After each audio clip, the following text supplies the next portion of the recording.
Destiny. It is the latest release in the Holiday Court series, which is all about the daughters of the Holiday Court leaders trying to stop Father Time from destroying the future. So I'm really excited for this one. We are going to be reading Evangeline's story. It is the Easter-inspired story, and I want to tell you a little bit about it before we jump in. So let me go ahead and read the blurb to you.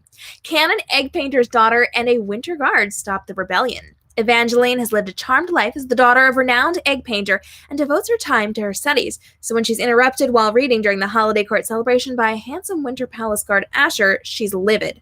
Until the two discover Father Time is plotting to prevent the New Year from happening while hiding from the event. When they reach the other daughters of the court leaders, they discover darkness has enlisted Father Time to stop the kingdoms from moving forward. Evangeline must use her knowledge to elicit information from a rebel spy before overseeing the entire operation to save the partygoers, free the leaders, and survive Father Time's destructive plan. Again, this is a 6-book short story series that features each of the different holidays, a powerful leading lady, and a stunningly swoony man, as well as an epic universal party that can't possibly end at midnight. With these 6 stories, it is all 6 of our girls, and they are telling their own unique story. So it starts off with them individually, then there's this catastrophic event, they all come together, all the girls separate with their men, and they have to stop a different part of this, and then they all come back together at the end. So it doesn't matter what order you read this in, it does not matter if you're reading these as a standalone, you can totally read them as standalones, and it doesn't matter where you jump into the series because you get a different perspective and it's all the same story, but from different perspectives. So if you're joining me, I am super excited to see you. Let me know where you're joining me from and if you're excited for this. I have not read this since I wrote it. So we're gonna see how this goes today. I am gonna use my blue light blocking glasses because I don't want to burn my eyes out while we're reading, and I can already start to feel it as we are here live today. And we're going to go ahead and we are going to do this together. Make sure you are sending this. Use the share button. Bring your friends to the party. All the good things. If you're leaving comments in my chat box, you're amazing. Also, please leave a comment on the video below. So the chat box is different than the comments. So please help a girl out. And we're going to go ahead and we are going to jump in and read the first chapter of Hiding Destiny, all about Evangeline and Asher and their animosity toward each other. Here we go. Chapter 1. This room is off limits, mistress. The deep voice frightened Evangeline, making her jump. Slamming the book shut while careful to keep her finger between the pages to mark her place, she looked up to find a winter guard peering down at her. His uniform was pristine. It reminded Evangeline of a nutcracker doll. You know Jubilee's father has given me permission to be here, Evangeline countered, annoyed. There's a party, ma'am. You should be there, Asher replied coolly. My attendance is not required anywhere. Evangeline turned back to her book, opening it again. The lights in the library were dim enough that people wandering in the hallways of the Winter Palace wouldn't take notice. It gave her just enough light to read by, though it tinged the pages of the perfectly preserved book a deep yellow, making her eyes strain slightly. Your father might beg to differ, which is why I asked Santa and not my father. She didn't bother to look up. I do not have time to guard a princess tonight, Asher said, stepping closer. I have enough to do, and a stray partygoer isn't on the list of things to monitor. Then don't. Excuse me? Asher's reply was indignant. He stepped closer again, this time putting his hand on the table in front of the egg painter's daughter.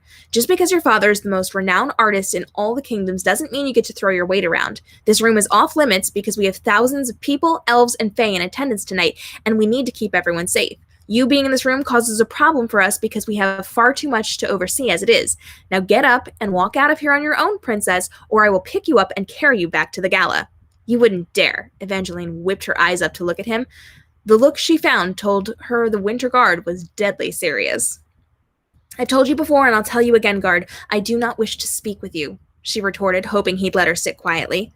Though Evangeline was friends with the Holiday Court leader's daughter, she preferred small group settings. Spending time with the girls was one thing, but being subjected to a massive multi-room gala where everyone had a love interest or a boyfriend was not her idea of a good time. She'd much rather hide away in the library, studying the manuscripts and histories Santa held onto for the court leaders. And Jubilee Claus has told you to trust and listen to me, and I'm telling you it's time to go. His words were cut off by a voice in the hallway. No one is supposed to be in this wing. Asher grumbled quietly under his breath. He stepped forward, preparing to remove the trespasser, but froze when Father Time came into view. The court leaders didn't have to adhere to the same restrictions as everyone else did. Asher rocked back on his feet, settling in next to Evangeline. She thought about calling out to Father Time to get further permission to be in the library instead of at the party, but she knew getting Asher in trouble would only lead to him giving her more grief down the road. They had a turbulent history at best. The doors to the library were massively wide when opened all of the way. This evening, they were stretched open to give the guards easy access to make sure no one had slipped off for a stolen moment from the party. It took a painfully long time for Father Time and his men, and the men he was with, to cross the illuminated space. It was hard to see their features with the backlighting. Darkness is right, though, Father Time's voice drifted to them softly. This needs to be done. Darkness? Asher whispered, leaning forward again. Evangeline sat up in her chair, suddenly aware that if they could see Father Time, they could also be spotted, even if the lighting was dimmed in the room. Quietly, she moved her fingers from the volume she had been reading, knowing that time was over. He sent specific instructions for you, Father Time, the man next to him said, handing him a piece of paper. Once you've handled everyone tonight, he'll be waiting for you at the palace. They disappeared from sight. Without waiting, Asher rushed to the door as the voices faded away. Evangeline stood up, following him quickly. They paused at the door, looking around carefully as Evangeline held back her dark hair out of the way. I hope you'll remember me when this is all finished, Father Time, the elf next to him continued. I was instrumental in this takeover. You wouldn't be able to capture the leaders if it hadn't been for my work. Evangeline's heart jumped into her throat. Father Time was working with darkness to overtake the court. Her best friend's father was working against them. Asher tensed next to her as he watched them walk down the marble-covered hall. You will not be forgotten, Father Time was interrupted as more elves joined him, dressed for the gala. It's a coup, Asher said, voice dropping in disbelief. Father Time is betraying us. Her mind raced as she tried to reconcile what was happening. Father Time had always been strict on Viv since she was to take over after him, but she never thought he'd betray them all. He seemed too close to Santa and the others. Asher turned to Evangeline. Stay here. She latched onto his arm, digging her nails into his muscles to hold him in place. Where do you think you're going? I have to stop them, he insisted. There's one of you and 7 of them, she pointed out harshly. If you go running in there like a hero you think you are, they'll subdue you and I'll be left here to get word out to the others about what is happening. Do you honestly think that I can get by 7 full-grown men on a mission to warn Santa and the others that Father Time has decided to work with darkness and the rebel elves? Every muscle in Asher's face was tightened, nostrils flaring. His ears were pressed back against his head as his jutted jaw pulled back the skin near his temples and ears. Realizing her point, he relaxed his jaw, smoothing out the harshness across his face. You and I have to warn the others, and then we can stop whatever is happening here, Evangeline continued, tucking her hair back over her shoulders. You heard it, though, right? They're planning an overthrow. His hazel eyes flashed with anger, for once not directed at her. I heard it. We need to find the leaders. We don't know who else might be involved in this. We need to be careful. I'm certain Santa is not. We need to locate him and warn him. Asher worked closely enough with Santa to know that Asher worked closely enough with Santa to know if something had changed. Evangeline couldn't imagine another court leader betraying everyone to work with darkness, but she also hadn't imagined her friend's father planning a coup either. Though if anyone would, it would be Viv's dad. Come this way, there's a secret passage we can use to circumnavigate them. Asher waved her forward. Hurrying behind him, Evangeline kept close. She might not like the Winter Guard, but she deferred to him on this matter. Jubilee was her most trusted friend, and she spoke highly of the Guard much more often than Evangeline would like. The hallways of the Winter Palace were covered in marble floors and magnificent tapestries. Brushing one of the wall hangings aside, Asher revealed a hidden door. Inside the passageway, the lights glowed a dark yellow, reminding Evangeline of the library she had just vacated.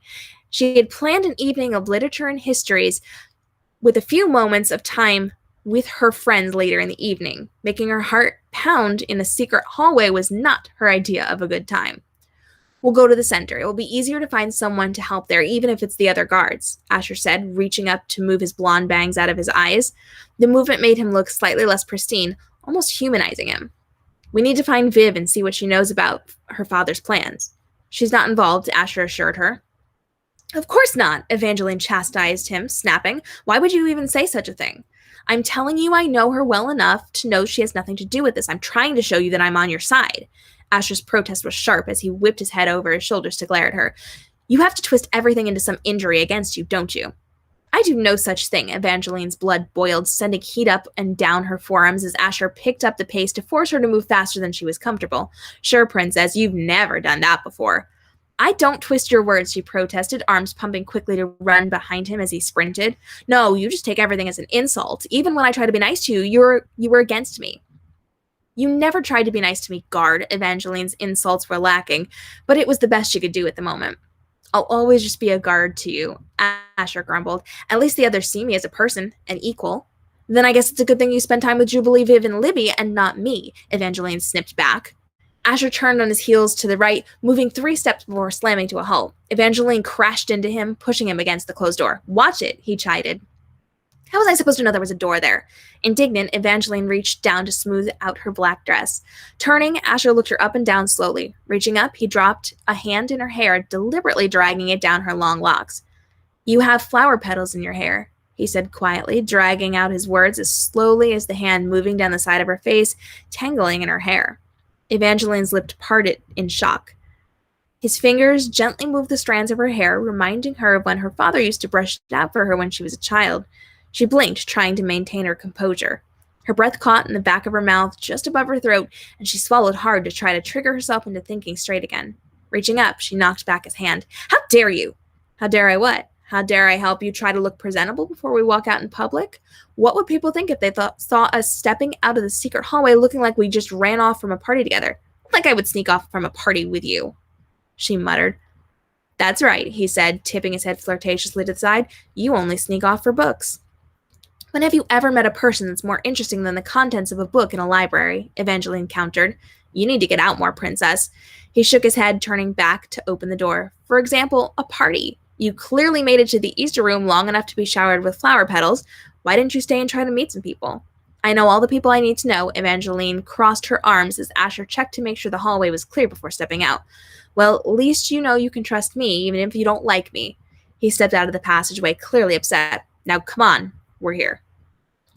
And so that is the first chapter of Hiding Destiny. They are going to step into the center, which if you have been following along with this series, you know all the girls and their men congregate in the center. They kind of figure out what's happening, and they do get their assignments and they go off on their own missions before coming back together toward the end of the story. So you get to see more of what happens. You get to see more people's reactions. You get to revisit Jubilee and Viv and Livy and Kira, and you get to kind of see more of Tempest. We're going to see Tempest in the next book, the final book in this series. And now we get Evangeline's take on this. And we know she's a little bit more on the prissy side of things. So we kind of get to see how people are reacting and how she's viewing them inside of this story, which I absolutely love. And there's some really cool stuff inside of the story. She definitely develops a little bit more of a heart, a little bit more of a personality throughout the course of this short story, which again can be read as a standalone, can be read in any order, and it is so dang short because it's just a novelette that you can actually read it in one sitting. You can read it before Easter. This book is now available on all the major platforms, although if you're looking right this second as we are live, it is not on all the platforms because some of them still have to hit the approve button because they take forever. That's just how the publishing industry works, but it's available on Amazon.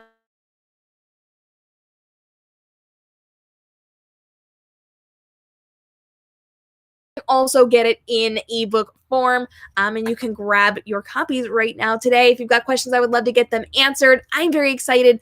I definitely like Evangeline more than I thought I was going to like her, and definitely had some fun things that I kind of learned about her along the way. So I hope that you are enjoying the Holiday Court series. Thank you all so much for jumping in and joining. I love that you love the chapter headers. They were very fun to create. I kind of love that timeless look to them with those clock hands. And there's a lot of really cool things inside of this story. So y'all, thank you so much for joining. I appreciate each and every one of you being here. I hope you enjoyed today's live book reading. We go live every time I have a new story to read the first chapters, so you can actually check out the first chapters of all of the Holiday Court on my YouTube page and all of the rest of my books. You know, I have a massive stack of books that I have written, so there's a lot of live book readings that you can be checking out if you want to check out the replays of those. And stay tuned because we've got more live book readings coming because I'm constantly dropping new books. Thank you guys so much for joining me. I will see you for our next live book reading, and make sure you pay attention because I'm dropping a really, really important video at 2 p.m. Eastern today here on the YouTube channel that's going to help you to write better book reviews that get you asked back back to read more. And I have a resource for you that will help you track your reading, actually learn about your reading style, and write those reviews. It's like a guided format to write your book review. So it literally will only take you like 2 or 3 minutes to write a book review, a really good, highly qualified book review, and put it out into the world. So big things are coming this afternoon. Stay tuned. Hit the subscribe and notification bell here on YouTube if you have not already. I will see you for that video, and I'll see you in our next live stream.